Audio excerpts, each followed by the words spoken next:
Welcome to the Sharkpreneur podcast with Kevin Harrington and Seth Greene. Kevin Harrington is the inventor of the infomercial, one of the original sharks from the hit TV show Shark Tank, and has generated over $5 billion in TV and digital direct response sales. Seth Greene is the world's first trusted authority on cutting-edge direct response marketing, a best-selling author, and the only 3-time Marketer of the Year nominee. On the podcast, Kevin and Seth interview sharkpreneurs who share straight talk on what it takes to explode your business. 49 faces looked to him in triumph. Over the last 12 months, they had each taken turns and promoted his business for a week at a time, driving over $987,342 in revenue. What if you had a network of 50 centers of influence who promoted your business every week for a year? Grab your copy of the #1 Amazon best-selling book, The Ultimate Guide to Growing Your Business with a Podcast, at 33% off the Amazon price by going to ultimatepodcastbook.com. Again, that website for 33% off the Amazon price is ultimatepodcastbook.com. Welcome to the podcast. This is your co-host, Seth Greene. Today, I've got the good fortune to be interviewing Bryan Hancock. Bryan, thanks so much for joining us. Yeah, thanks for having me, Seth. Pleasure to be on. Pleasure is ours. So let's go back in time a little bit. How did you get started? I guess it depends on where you start, but I've kind of always had the entrepreneurial gene. So I grew up helping my parents with their rental houses and helping dad fix them and got the bug from there. My mom actually used to call me Alex from the old show Family Ties because I guess I just used to count stacks of money, and it's always something that I've liked to do. Grew up in Austin and went to the engineering school. Is the hardest thing I could find, but I always had the business gene. So I did the business foundation certificate there, and the standard thing that engineers do. Went and got my MBA after that, and ever since then I've been doing real estate transactions, ground up developments, things like that. Our latest foray is an oil and gas fund, but all sorts of stuff all over the place. Got started really just helping my parents out in my youth. Fascinating. I love that it's been in your blood for a long time. Talk to us a little bit about the cool stuff that you're up to now. Yeah, so we have a new oil and gas fund. It's called the Texas Freedom Fund. I've been doing real estate projects for about 20 years now, and I've been going to a long time commercial meetup that Ken Harris hosts here in town for about 10 years. And an oil and gas broker stood up in the meeting about 3 years ago and said, "Hey, does anybody have a really high active tax income problem?" And my ears perked up and I was like, "Yeah, that's us." And I haven't ever really figured out how to get rid of that. If you're not a real estate professional, you can't claim professional status. So all of your losses get suspended on your tax returns.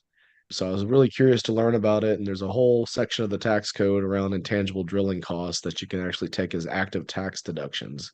So that's what got me interested in it. I've always thought about oil and gas as super risky, and there's certainly risks. But if you dig a soda straw on the ground and you turn it sideways and you go through a giant shale formation for about half a mile and you blow big holes in it, you suck the oil out, it's hard to screw it up, especially when you've got a bunch of production data all around you from the Texas Railroad Commission that tells you what everybody else is doing around you.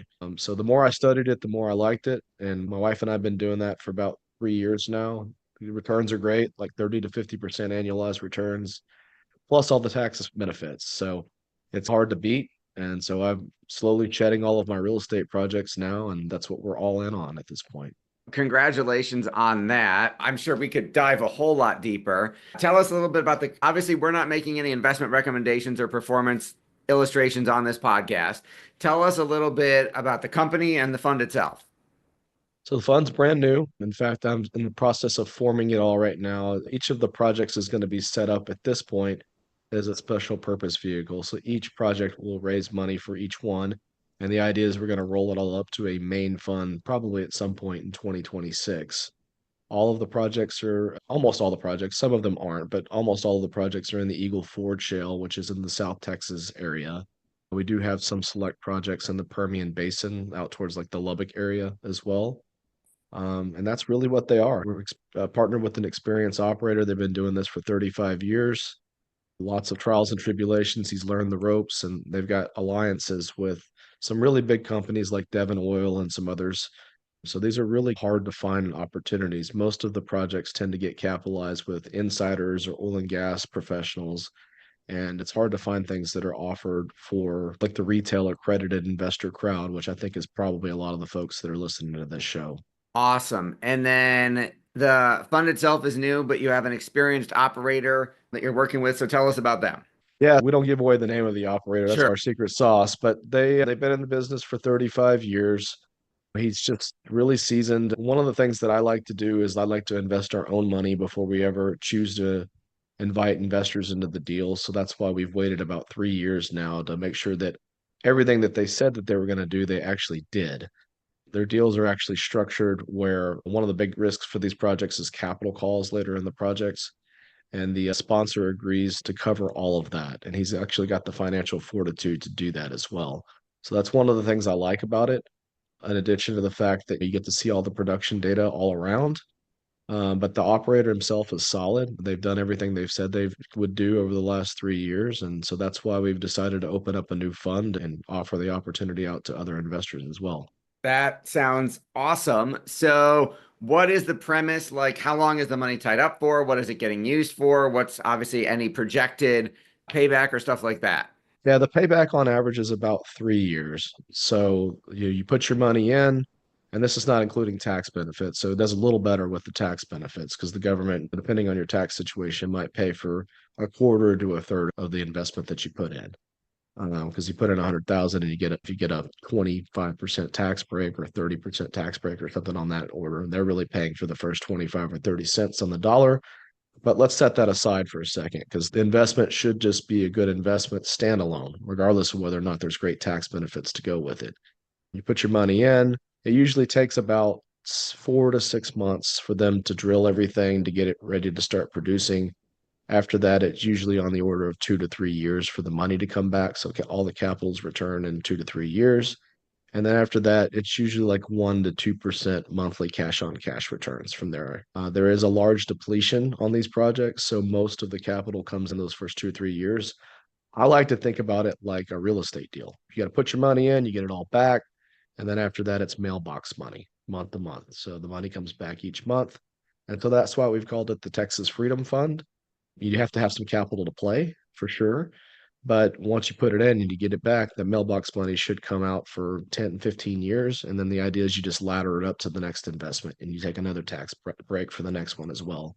So it's helping you gain freedom over your taxes and it's also helping you gain financial independence through cash flow. That sounds like an incredible offering. And I guess you've been in this business a long time before this. You've helped so many people. What's your biggest challenge now?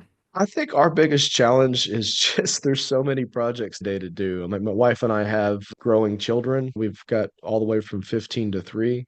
So just the competing interests, and I'm sure this is very common for a lot of entrepreneurs between day jobs and kids and entrepreneurial ventures and all the things, moving the money around with the banks. It's just there's a lot, right? So we are very time poor at this point.